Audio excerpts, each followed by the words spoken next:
Pittsburgh Steelers just got some bad news in their pursuit of a wide receiver 2 this offseason. I'll let you guys know what that is at the top of today's program. Also, there's another quarterback option that has emerged for the Pittsburgh Steelers, especially if Aaron Rodgers decides to call it quits this offseason. There's a surprise team need that has been revealed for the Pittsburgh Steelers that they might address in free agency this year. And then at the end of today's show, I'm going to be breaking down the 4 players that I could see the Steelers restructure at some point this offseason to create more cap space. Make sure you guys stick around to see who those restructure candidates are. But before we get into the content today, guys, make sure you click that subscribe button if you haven't already, because we're just getting started with our coverage here during this offseason. And of course, over the next 2 weeks or so, there's going to be about as much news and as much breaking news as there is the entire football schedule because of NFL free agency and trades and all this different stuff that's coming up. If you guys want all of our breaking news coverage here on Steelers Talk for free, make sure you guys click that subscribe button. We're also going to be live for most of the first week of NFL free agency right here on Steelers Talk. So join the over 115,000 Steelers fans already subscribed to Steelers Talk and join the largest individually run Steelers news program anywhere here on YouTube.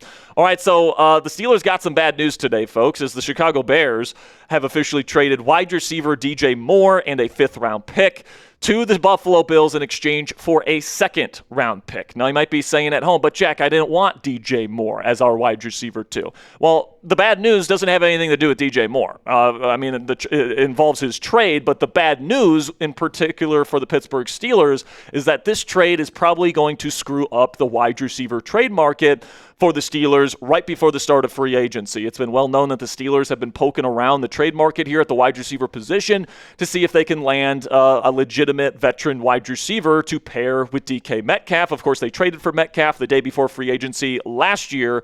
But this trade that Chicago did with Buffalo to send Moore to the Bills values DJ Moore, somebody who was like the 4th best receiver on the Bears, a late 2nd-round pick. So, like, these teams, like the Dolphins and Jalen Waddle and A.J. Brown, I mean, the Eagles are asking an astronomical amount for A.J. Brown regardless, but this certainly, sets A.J. Brown's market at a certain point. But also, like, you think this team is going to be able to trade for Brian Thomas Jr. for just a 2nd-round pick now? Like, if I'm the Jacksonville Jaguars, I'm like, Brian Thomas Jr. is way more valuable of a trade asset than DJ Moore. I'm not taking just a 2nd for him. Like, you're going to have to up the ante to get Brian Thomas Jr. at this point. And listen, man, like, I think they're probably going to ask for a 1st-round pick if the Steelers want to trade for Brian Thomas Jr. this year, and I just don't know if I feel comfortable doing that. Like, he had a big drop issue last year. There's only one receiver in football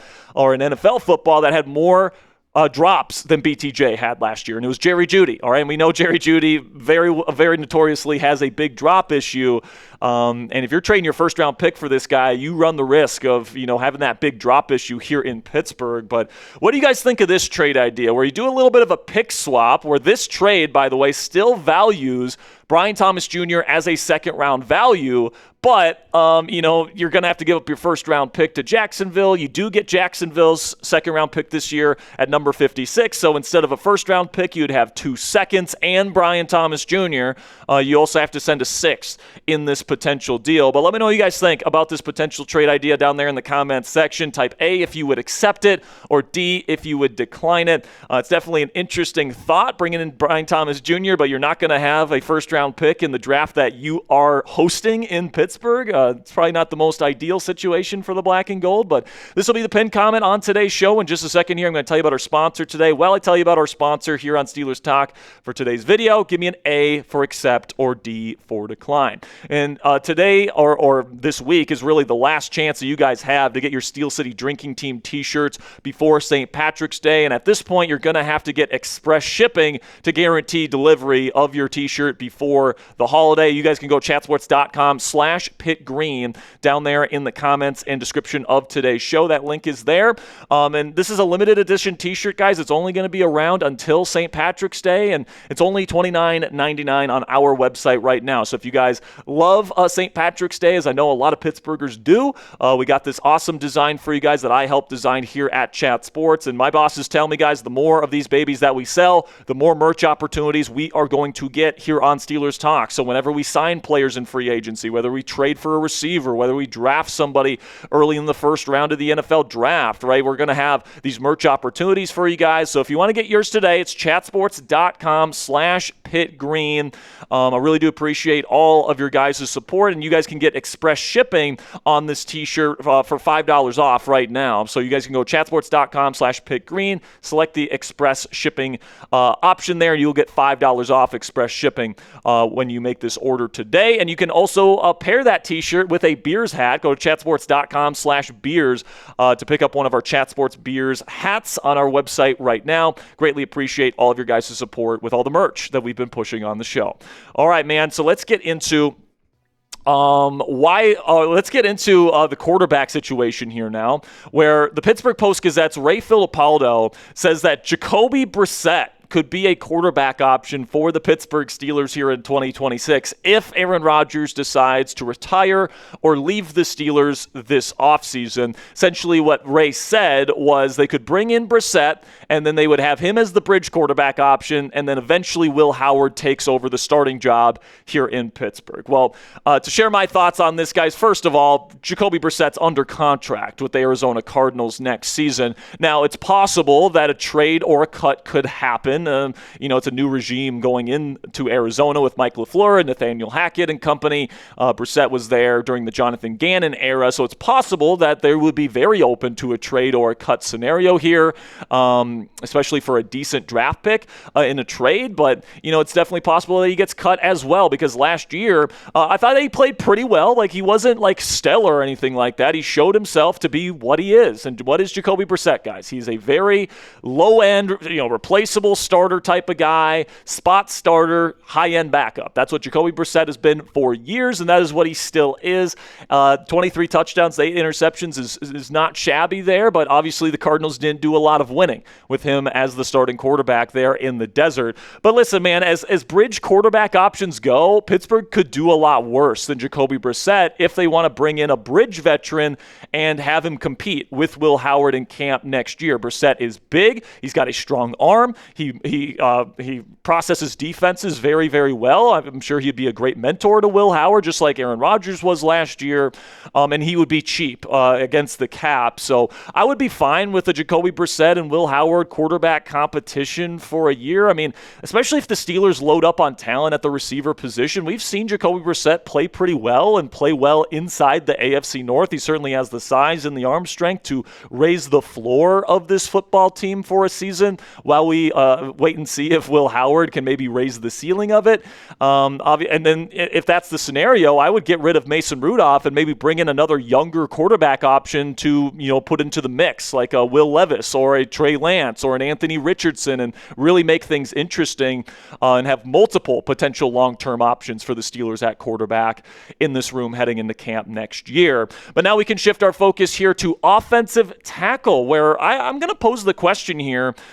Because I've seen some mock drafts, have offensive tackle for the Steelers in round 1. I've seen some people project some of the top offensive tackles in free agency to the Steelers. Is this actually something that the Steelers could consider, bringing in an offensive tackle to start for this offense in 2026? Well, our current options are Dylan Cook and, of course, Broderick Jones. Now, I really doubt the Steelers will pick up Broderick Jones' fifth-year option. He just hasn't played at a super high level in his career, and now he's going to be coming off a very major neck injury where he just had fusion surgery on his neck, and it's not even confirmed that he's going to be ready to go by camp. And even if he is, he's probably going to have to compete with Dylan Cook, who played really well last year for the Pittsburgh Steelers. Now, he got his ass handed to him by Danielle Hunter in the playoff game, but it's Danielle Hunter. I mean, he does that against some of the best offensive tackles in football. So, I think Dylan Cook, the question with him is that success that we saw in a relatively small sample size last year sustainable? After Broderick Jones went down, is what we saw from Dylan Cook something that we can expect from him moving forward? And personally, I'm good riding with Cook at left tackle for a season, and especially with Broderick Jones still on the roster. You can have those two kind of battle it out in camp next year. I think Cook is probably going to win that battle for what it's worth. I think that he's just a better, more polished player than Broderick is. And, who knows, maybe Broderick, after this surgery, comes back a new man and he's absolutely amazing and he wins the job. But if that happens, that's good news, right? You didn't waste your first-round pick in Broderick Jones if that happens. But I think Dylan Cook did play well enough where I'd want to bring him back as this team's starting left tackle. He's dirt cheap. You're not paying him anything. But, I think a good question to ask is, could Pittsburgh bring in Rasheed Walker, somebody that was a really, solid swing tackle and starting player for the Green Bay Packers in his time there in Green Bay? Even shared a locker room with Aaron Rodgers for a season in 2022. Walker's still really cheap, guys, 26 years old, obviously a big body.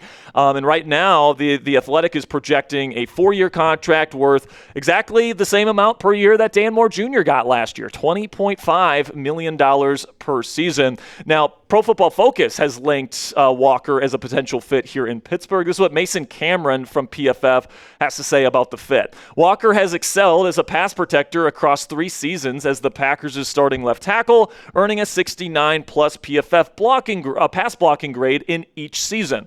He's been particularly effective on quick passing concepts with his 84.4 PFF pass blocking grade on all 3-step drops, ranking 6th among all qualifying tackles over that span.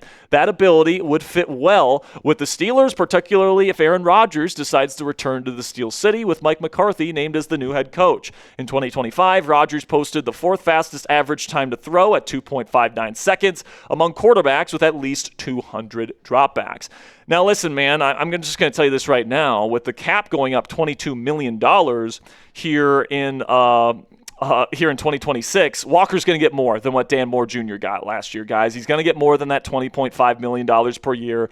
Obviously, offensive tackles and starting ones don't become available in free agency very often, and I think the league might have learned their lesson from what Tennessee did last year when they gave Dan Moore Jr. all that money, and he was Dan Moore Jr., and he wasn't a very good player for them. So I think that Rasheed Walker probably gets a lot of money from somebody because there's a lot of teams that need offensive tackle help, and he's easily the best guy available, in my opinion. And with the Steelers having a guy like Dylan Cook on the roster already, and then a backup option, in my opinion, in Broderick Jones there to compete with him, I think that for at least one more season here, I think that the Steelers are okay sticking with what they have at tackle. But what say you guys? Let me know down there in the comment section. Are you comfortable with Pittsburgh's options at left tackle heading into next season with Dylan Cook and Broderick Jones? Give me a yes or no down there in the comment section. Now, before I go here, I do want to give you guys those restructure candidates for the Pittsburgh Steelers. Now, the Steelers have a pretty decent amount of cap space at this point in time, but they could always look to add more, especially if Rodgers retires and they have to spend a little bit more on a quarterback like Malik Willis. They're going to have to find ways to create more cap space for the 2026 season. And I would say the 4 guys that you can look at that you can save the most money with by restructuring, by the way, all these numbers come from over the cap. You can save $20.4 million by restructuring TJ Watt's deal. You can save nearly $18 million by restructuring DK Metcalf's deal. You can save about $6.5 million with Alex Highsmith's deal. That is if he doesn't get traded. And then Pat Freiermuth, you can save a little bit over $5 million if you restructure his deal. All right, that'll be it for today's show, guys. I greatly appreciate all of your guys' support. Make sure you click that subscribe button if you haven't already. If we get breaking news, we will be going live if it's a big enough piece. If not, we'll just get a breaking news video out to you guys. So make sure you click that subscribe button if you haven't already. Till next time, guys, here we go, Steelers.